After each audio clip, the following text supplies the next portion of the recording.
नमस्कार, आप देख रहे हैं न्यूज 9 भारत और मैं हूं आपके साथ अशोक चौहान। देश और दुनिया की तमाम खबरों पर आइए डालते हैं एक नजर। 10 अगस्त 1950 को तत्कालीन कांग्रेस सरकार द्वारा एक विशेष अध्यादेश द्वारा संविधान के अनुच्छेद 341 में संशोधन कर धार्मिक प्रतिबंध लगाकर मुस्लिम व ईसाई दलितों से आरक्षण छीने जाने के विरुद्ध राष्ट्रीय उलेमा काउंसिल ने जिला मुख्यालय पर प्रदर्शन कर प्रधानमंत्री को संबोधित एक ज्ञापन जिलाधिकारी को सौंपा। इस अवसर पर प्रेस को जारी बयान में राष्ट्रीय उलेमा काउंसिल के प्रदेश अध्यक्ष अनिल सिंह ने कहा कि आजादी का पहला उद्देश्य है कि सभी वर्गों की सामाजिक, आर्थिक एवं शैक्षिक विकास के लिए समान अवसर उपलब्ध कराना था। धर्म, जात, वर्ग, नस्ल, लिंग, भाषा के भेदभाव के बिना सभी वर्गों के पिछड़ेपन को दूर करने और जीवन स्तर को ऊपर उठाने के लिए उन्हें आरक्षण की सुविधा दी गई, जो सदियों से अन्याय के शिकार रहे।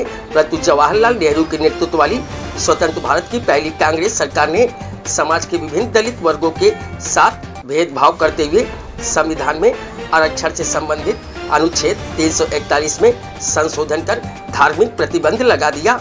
यूथ विंग के प्रदेश अध्यक्ष नूरुल हुदा अंसारी ने कहा कि नेहरू जी ने सभी धर्मों के दलितों को 1936 से मिल रहे आरक्षण को छीन लिया, जो कि भारतीय संविधान के मूलभूत सिद्धांतों के ही विरुद्ध था। उन्होंने कहा कि भारतीय संविधान धर्म के आधार पर आरक्षण नहीं देता तो धर्म के आधार पर आरक्षण छीना कैसे जा सकता है। यह निंदनीय है कि नेहरू जी की नेतृत्व वाली सरकार ने 10 अगस्त 1950 को एक विशेष अध्यादेश पास कर अनुच्छेद 341 में यह शर्त लगा दी कि हिंदू धर्म को छोड़ अन्य धर्म को मानने वाले अनुसूचित जाति के सदस्य नहीं माने जाएंगे, अर्थात वह अनुसूचित जाति को मिलने वाले आरक्षण के योग्य नहीं होंगे। इस प्रकार तत्कालीन नेहरू सरकार ने संविधान का उल्लंघन करते हुए धर्म के आधार पर आरक्षण को प्रतिबंध कर दिया। हाल की सरकार के विरुद्ध आंदोलन होने पर 1956 में सिखों को और 1990 में बौद्ध धर्म को मानने वालों को नए संशोधन कर इस सूची में जोड़ दिया गया, परंतु मुस्लिम और ईसाई वर्ग के दलित को आज भी इस सूची से बाहर रखा गया है और जो कि अन्याय है। नेहरू द्वारा लागू किया गया ये कॉन्स्टिट्यूशन शेड्यूल कास्ट ऑर्डर 1950 असंवैधानिक, अलोकतांत्रिक एवं अन्याय व सांप्रदायिकता पे आधारित है, जिसे तत्काल समाप्त किए जाना चाहिए। पार्टी प्रवक्ता एडवोकेट तलहा रसादी ने कहा कि अनुच्छेद 341 में धार्मिक प्रतिबंध लगाए जाने के इस अन्यायपूर्ण भेदभाव के कारण मेहतर, मोची, खाटी, धोबी, नट, लाल बेगी, डोम, दफाली, हलाल खोर और हेला आदि ऐसे बहुत सारी मुस्लिम व ईसाई जातियां हैं जो हिंदू दलितों की तरह उनके जैसे पेशे से जुड़ी हुई हैं, लेकिन हिंदू दलित जातियां सरकारी नौकरियों, राजनीति, शिक्षा व रोजगार आदि में आरक्षण पाती हैं, जबकि उसे पेशे वाले मुसलमान व ईसाई जातियों को इस आरक्षण से वंचित रखा गया है। इस भेदभाव के कारण देश का मुसलमान पिछले 70 सालों में इतना पिछड़ गया कि सच्चर कमेटी समस्त मुसलमानों की सामाजिक, आर्थिक एवं शैक्षिक हालत दलितों से बदतर लिखती है। राष्ट्रीय उलेमा काउंसिल इस अन्याय के विरुद्ध पहले दिन से आवाज उठा रही है और इस मांग को लेकर देश भर में आज के दिन आंदोलन कर रही है। पार्टी ने 2014 में जंतर मंतर पर 18 दिन तक भूख हड़ताल व धरना देकर यूपीए सरकार को चेतावनी दी थी कि चूंकि आज ही के दिन 10 अगस्त 1950 को पंडित नेहरू ने सांप्रदायिकता पर आधारित इस अध्यादेश को जारी किया था, इसलिए आज हम इस धरने के माध्यम से प्रधानमंत्री नरेंद्र मोदी की वर्तमान केंद्रीय सरकार से ये मांग करते हैं कि वह संविधान के अनुच्छेद 341 से धार्मिक प्रतिबंध हटाकर दलित, मुसलमानों व ईसाइयों के आरक्षण के संवैधानिक अधिकार को बहाल करके सबका साथ, सबका विकास, सबका विश्वास के अपने वादे को पूरा करे। आजकल भाजपा पसमानदा मुसलमानों की बात कर रही है, अगर वह सच में इस तबके के हितैषी है तो इस प्रतिबंध को तत्काल हटाकर इस वर्ग को न्याय दे। इस अवसर पर राष्ट्रीय उलेमा काउंसिल की ओर से प्रधानमंत्री नरेंद्र मोदी को संबोधित एक ज्ञापन भी जिला प्रशासन को सौंपा गया। ज्ञापन देने वालों में प्रमुख रूप से उपस्थित रहे जिला अध्यक्ष नोमान अहमद, महाप्रधान, जिला महासचिव हाजी मोतीउल्लाह, मिसबाह शेख, साजेब, आमिर, नसीम, बिरबल गौतम, पतिराम, अभिषेक, अजीम, अबसार, शाहबाज आदि लोग मौजूद रहे। न्यूज 9 भारत के लिए अमित खरवार की रिपोर्ट।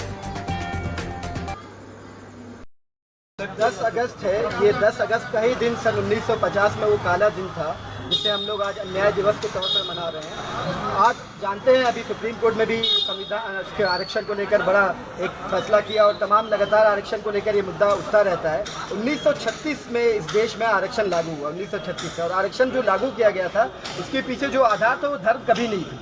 आधार ये था कि जो समाज की सामाजिक स्थिति हो, जो आर्थिक स्थिति हो, जो शैक्षिक स्थिति हो, इसके आधार पर आरक्षण दिया गया था। तो जो दलित समाज, जिसे एससी हम कहते हैं, शेड्यूल कास्ट और शेड्यूल ट्राइब, इन दो लोगों को, इन दो कैटेगरी को आरक्षण मिलता है। यह आरक्षण 1936 में जब पहली बार मिला तो ये चाहे वो हिंदू समाज के दलित हो, वो चाहे मुस्लिम समाज के हो, चाहे बौद्ध समाज के हो, चाहे ईसाई समाज के हो, चाहे किसी अन्य समाज के हो, धर्म के मानने वाले हो, सबको आरक्षण मिल रहा था। 1950 में पंडित जवाहरलाल नेहरू की सरकार, जो देश की सबसे तथाकथित सेकुलर सरकार थी, उसने एक संशोधन किया संविधान की आर्टिकल 341 में, सब क्लॉज 3 में एक अमेंडमेंट लाया। एक अनुच्छेद में बदलाव करते हुए उन्होंने ये कर दिया कि वो तमाम लोग जो हिंदू धर्म को छोड़कर किसी अन्य धर्म को मानते हैं, उस समाज के जो दलित लोग हैं उनको आरक्षण नहीं मिलेगा। उसके बाद ये 1950 में ये बदलाव लाया गया। उसके बाद सभी समाज का, सिर्फ हिंदू समाज के दलितों को छोड़ के सबका आरक्षण छीन लिया गया।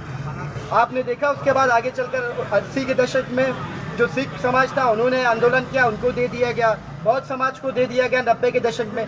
पर जो मुसलमान हैं, जो माइनॉरिटी हैं, इस समाज से जो आने वाले दलित लोग हैं, उनका आरक्षण आज भी छुना हुआ है, जो उनका संवैधानिक अधिकार है। हम अक्सर सुनते हैं कि धर्म के आधार पर आरक्षण नहीं दिया जा सकता।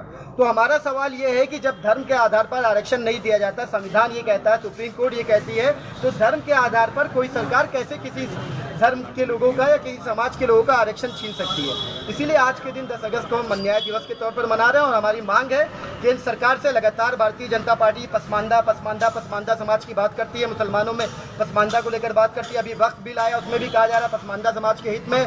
पसमानदा समाज का सबसे बड़ा हित इस बात में है कि जो 341 में जवाहरलाल नेहरू ने जो संशोधन करके पसमानदा समाज के आरक्षण को रोक लिया, उस संशोधन को नरेंद्र मोदी जी खत्म कर दे, पसमानदा समाज उससे खुश हो जाए। इंडिया गठबंधन को एक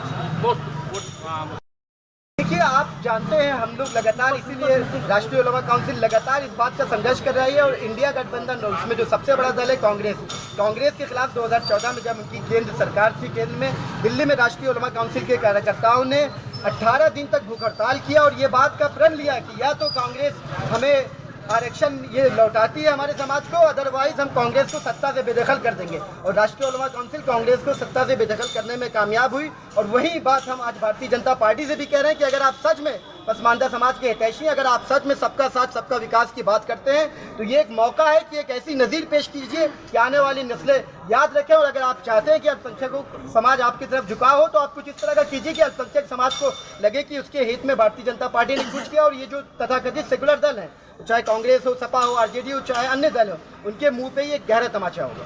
आपके सांसद अपने जिले के सांसद जी तो अभी नए नए बने हैं। अभी पिछले दिनों आपने देखा उनका जिस दिन स्वागत समारोह था, राष्ट्रीय उलमा काउंसिल के तमाम कार्यकर्ताओं ने उन्हें कोटला में घेरा। हमारे जिला महासचिव मतुल्ला जी यहाँ पे मौजूद हैं, उनके नेतृत्व में उन्होंने उनका घेराव किया। आप कोटला के जो मुख्य मार्ग है उसकी सड़क की हालत क्या है, कम से कम वहाँ से 15-20 गाँव जुड़ते हैं, उसे लेकर उन्होंने वादा किया था, अभी तक काम शुरू नहीं हुआ। तो अभी तो इब्तिदा इश्क है, रोता है क्या, आगे आगे देखिए होता है।